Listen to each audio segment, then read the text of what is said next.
Hello bachcho, let's see the question, and the question says that if in is equal to integral e power x divided by x power n dx and in is equal to minus e power x divided by k1 multiplied by x power n minus 1 plus 1 by k2 minus 1 multiplied by I n minus 1, then we need to find k2 minus k1 is equal to what? यहाँ पे चार option given है, out of which कोई एक option correct होगा. Option A is 0, option B is 1, option C is 2 and option D is 3. Now क्या करते हैं हम लोग, यहाँ पे हमारा की कॉन्सेप्ट लिख लेते हैं जो यहाँ यूज करने वाले हैं.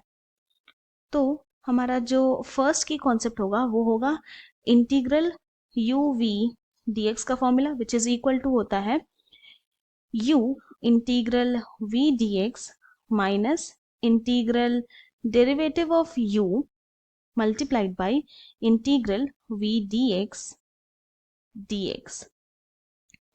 देन हमारा जो सेकेंड की कॉन्सेप्ट है जो यहाँ यूज करेंगे वो होगा इंटीग्रेशन ऑफ x का पावर n dx का formula which is equal to होता है x power n plus 1 by n plus 1 plus constant c.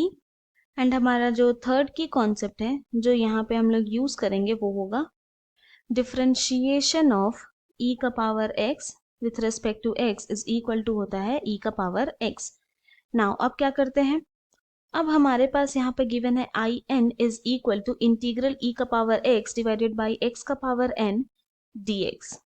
तो क्या करेंगे, इसको इस तरह से लिख सकते हैं इक्वल टू इंटीग्रल e का power x multiplied by x का पावर माइनस n dx. तो क्या करेंगे, e का पावर x को हम लोग कंसिडर कर लेंगे फर्स्ट फंक्शन और we can say u and x का पावर माइनस n को हम लोग कंसिडर कर लेंगे v. तो नाउ अब हम लोग यूज करेंगे हमारा फर्स्ट की कॉन्सेप्ट. तो इंटीग्रल e का power x multiplied by x का power minus n dx is equal to हो जाएगा e का पावर x इंटीग्रल x का power minus n dx then minus integral derivative of e का power x क्या होगा, third की कॉन्सेप्ट से ये होगा e का power x then multiplied by integral x का पावर माइनस n dx और फिर यहाँ पे dx. Now this is equal to e का पावर x. अब हम लोग यहाँ यूज करेंगे हमारा सेकेंड की कॉन्सेप्ट. तो इंटीग्रल ऑफ x का पावर माइनस n dx हो जाएगा x का power minus n plus 1 by minus n plus 1 and then minus integral e का power x multiplied by x का power minus n plus 1 by minus n plus 1 dx. Now this is equal to, हम लोग इस तरह से भी लिख सकते हैं e का power x multiplied by x का पावर माइनस कॉमन लेंगे तो यहाँ पर आ जाएगा n minus 1 divided by minus common ले तो आएगा n माइनस 1. फिर यहाँ पर जब हम लोग माइनस कॉमन लेंगे सेकेंड वाले टर्म से तो यहाँ पे प्लस आ जाएगा 1 by n minus 1 then integral e का power x multiplied by x का पावर माइनस कॉमन लिया तो आया n माइनस 1 dx. तो दिस इज इक्वल टू, अब इसको इस तरह से भी लिख सकते हैं हम लोग माइनस e का power x divided by n minus 1 multiplied by x का power n minus 1 plus 1 by n minus 1 integral e का power x divided by x का power n minus 1 dx. Now since हमें यहाँ पे क्या given है, हमें यहाँ गिवन है I N is equal to integral e का power x divided by x का पावर n dx. तो इसका क्या मतलब हुआ, दिस इम्प्लाइज कि आई n माइनस 1 क्या हो जाएगा, इंटीग्रल e का power x divided by x का पावर n माइनस 1 dx ये होगा. तो हम लोग क्या करेंगे, यहाँ पे ये जो इंटीग्रल e का power x divided by x का पावर n माइनस 1 dx है वहां पर हम लोग i n माइनस 1 पुट कर देंगे. तो ये आ जाएगा यहाँ पे i n is equal to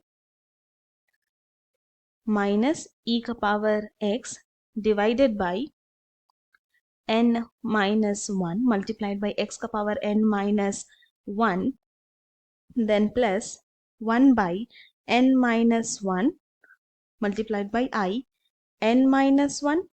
and since हमें ये भी गिवन है कि I N is equal to है माइनस e का power x divided by k1 multiplied by x का power n minus 1 plus 1 by k2 minus 1 multiplied by I n minus 1।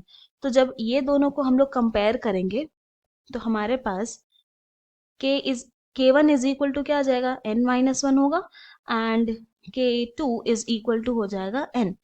पर हमें क्या चाहिए, हमें यहाँ पे चाहिए k2 माइनस k1 की वैल्यू। तो बस पुट कर देते हैं, तो दिस इज इक्वल टू हो जाएगा k2 है n माइनस k1 है n माइनस 1, तो this is equal to n minus n then plus 1, तो दिस इज इक्वल टू आ जाएगा 1। तो हेंस हम लोग ये बोल सकते हैं कि k2 minus k1 is equal to आ गया 1। ये हमारा फाइनल सोल्यूशन है, एंड ये जो आंसर है ऑप्शन बी के साथ मैच करता है, इसलिए option B is correct. I hope you have understood it well. Thank you and best of luck.